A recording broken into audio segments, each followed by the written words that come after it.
సరే ఏదన్నా కానీ ఇప్పుడే భారతీయ జనతా పార్టీ లిస్టు కూడా వచ్చింది. సరే అనిల్, ఇది అయిన తర్వాత దాని గురించి వెళ్దాం. Anil sir, good evening sir. Good evening Anil. ఏంటి మొత్తానికి 4 అంశాలు. ఒకటి బీజేపీతో కలిసిన తర్వాత మోదీ గారి స్పీచ్ తర్వాత పెద్ద ఆశించినటువంటి ఫలితం రాలేదు అనేటువంటిది ఒకటి. 2 తర్వాత జరిగినటువంటి అనేక ఉదంతాల విషయంలో కనీసం ఒక్క కానిస్టేబుల్ని కూడా మార్చలేకపోవటం 2. ఏదైతే నర్సాపురం టికెట్ త్రిబులార్కి ఇస్తారని చెప్పని వాళ్ళ వైపు అక్కడ సీట్ ఇస్తే దాన్ని ఇవ్వలేకపోవటం 3. అలకలు బుజ్జగింపుల విషయంలో అలసత్వం వహిస్తున్నారు అనేటువంటిది 4. ఇలా అనేక అంశాలు. అంటే వైసీపీకి నిన్న జగన్మోహన్ రెడ్డి గారు దాదాపు 15-20 మందిని చేర్చుకున్నారు.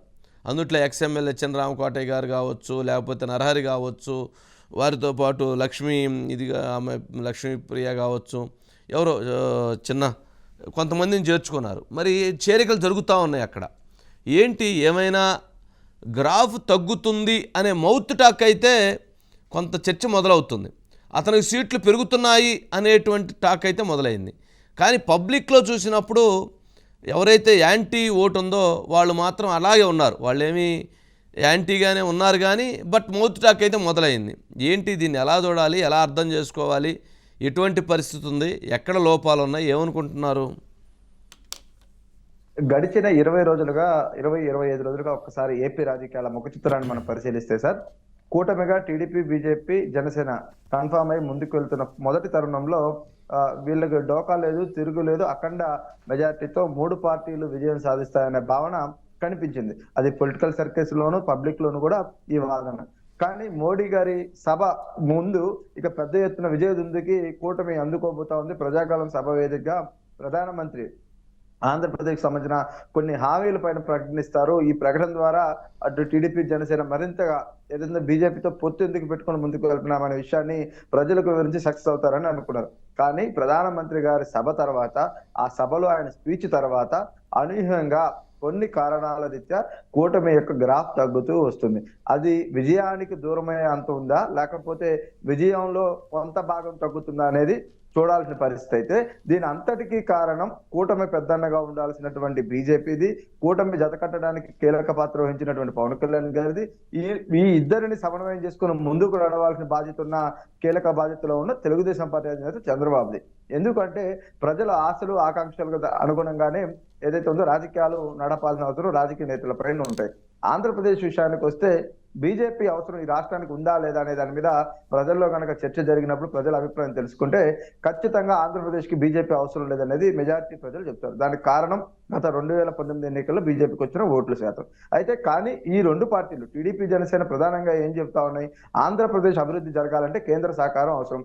అధికార వైసీపీ పూర్తి స్థాయిలో అప్పులు చేసి అధోగతికి రాష్ట్రాన్ని తీసుకెళ్లిందంటే ఈ రోజు తీసుకెళ్లిన పరిస్థితి, ఇప్పుడున్న పరిస్థితిని కట్టెక్కాలంటే కేంద్ర మద్దతు అవసరం. కేంద్రంలో మళ్ళీ బీజేపీ వస్తుంది కాబట్టి, మోడీ సర్కార్ వస్తుంది కాబట్టి మనం ఆ దిశగా వారితో పొత్తు పెట్టుకుని ముందుకు వెళ్ళామనే మాటని అటు పవన్ కళ్యాణ్, ఇటు చంద్రబాబు ఇద్దరు కూడా చెప్పారు. కానీ ఇక్కడ బీజేపీ టీడీపీ, జనసేన గెలుపుని తన గెలుపుగా భావిస్తుందా లేదనేది చర్చనీయాంశంగా మారింది. టీడీపీ, జనసేన గెలుపు అంటే కూటమి గెలుపు. ఎందుకంటే ఇక్కడ 3 పార్టీలు కలిసి పోటీ చేస్తున్నటువంటి సీట్ల సంఖ్య కావచ్చు, లేదంటే ప్రజల వద్దకు వెళ్తున్నప్పుడు ఖచ్చితంగా వారు పోటీ చేసే స్థానాల్లో గెలవాలంటే ప్రజల ఆశలు, ఆకాంక్షలకు అనుగుణంగా వీళ్ళ నిర్ణయాలు ఉండాలి. కానీ ఆ స్థితిలో ప్రస్తుతం పరిస్థితులు లేవు. ఒక చిన్న ఎగ్జాంపుల్, ఒక ప్రధానమంత్రి గారి సభలో ఒక డిస్టర్బెన్స్ కనుక ఏర్పడితే ఈ దేశ చరిత్రలో ఎప్పుడైనా ప్రధానమంత్రి గారు ఫ్లైట్ ఏదైతుందో ఢిల్లీలో ల్యాండ్ అవ్వక ముందే సంబంధిత అధికారుల పైన చాలా కఠినమైన చర్యలు ఉంటాయి. కానీ ఈ రోజు ఆంధ్రప్రదేశ్ లో అవి జరిగాయా? ఎన్నికల సందర్భంగా తొలి సభగా ప్రజాకాలం సభగా ప్రధాని నరేంద్ర మోడీ గారు ఆంధ్రప్రదేశ్ నుంచి తన ఎన్నికల ప్రచారాన్ని ప్రారంభించారు. అడుగడుగున ఆటంకం. ఇంకొకటి, ఒక ప్రోటోకాల్ ఉంటుంది ప్రైమ్ మినిస్టర్ కి. ఆ ప్రోటోకాల్ ప్రకారం సభ మొత్తం జరుగుతుంది. కానీ ఆ ప్రోటోకాల్ ఇదే కూడా ఎవరైతే ఉన్నారో అక్కడ లైట్స్ కు ఏర్పాటు చేసినటువంటి పైకి వెక్కి కొంతమంది సార్ అనిల్, అంటే పొత్తు పెట్టుకున్న తర్వాత టీడీపీ మీద మరింత ఒత్తిడి ఏమన్నా పెరిగిందా?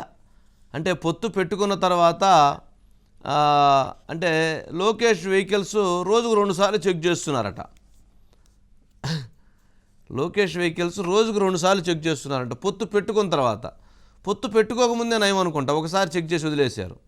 పొత్తు పెట్టుకున్న తర్వాత 2 సార్లు చెక్ చేస్తున్నారు. అంటే ఏంటి దాని అర్థం ఏంటి అంటే ఆ, అంటే రాజకీయాల్లో ఒకటి ఉంటుంది, కానీ అని అంటే ముందుకు పోదాం అని అంటే ముందుకు పోదాం లేదా ముందుకు పో, ఇలా అంటే ఇలా మీరు ఇలా అంటూనే అలా అలా అంటున్నారా అనేది కొంత జరుగుతున్న చర్చ. ఏంటి మరి దాని ఇంపాక్ట్ ఏంటి, అసలు దాన్ని ఎలా చూడాలి? అంటే అదనే కాదు, అలాంటి సబ్జెక్టులు చాలా జరుగుతున్నాయి కదా. సింపుల్ వర్డ్ సార్, ఒక కానిస్టేబుల్ కూడా కూటమి ఇప్పటి వరకు అనేక మంది అధికారుల పైన విధుల నిర్వహణలో కావచ్చు, ఎన్నికల సందర్భంగా కావచ్చు, అధికార పార్టీకి అనుకూలంగా ఉన్నారు, ఇబ్బంది కలిగిస్తా ఉన్నారు, ప్రజాస్వామ్య పరిరక్షణకి మీరు అడ్డంకిగా మారారంటూ ఈసీకి కంప్లైంట్ ఇచ్చారు. ఒక్క కానిస్టేబుల్ పైన అయినా చర్యలు తీసుకున్నారా?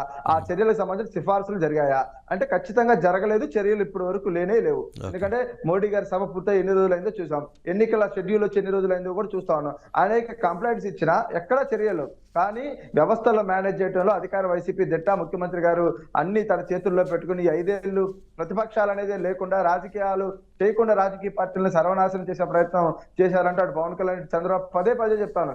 అలాంటి వ్యక్తిని ఎదుర్కోవడానికి బీజేపీ బలం కావాలి.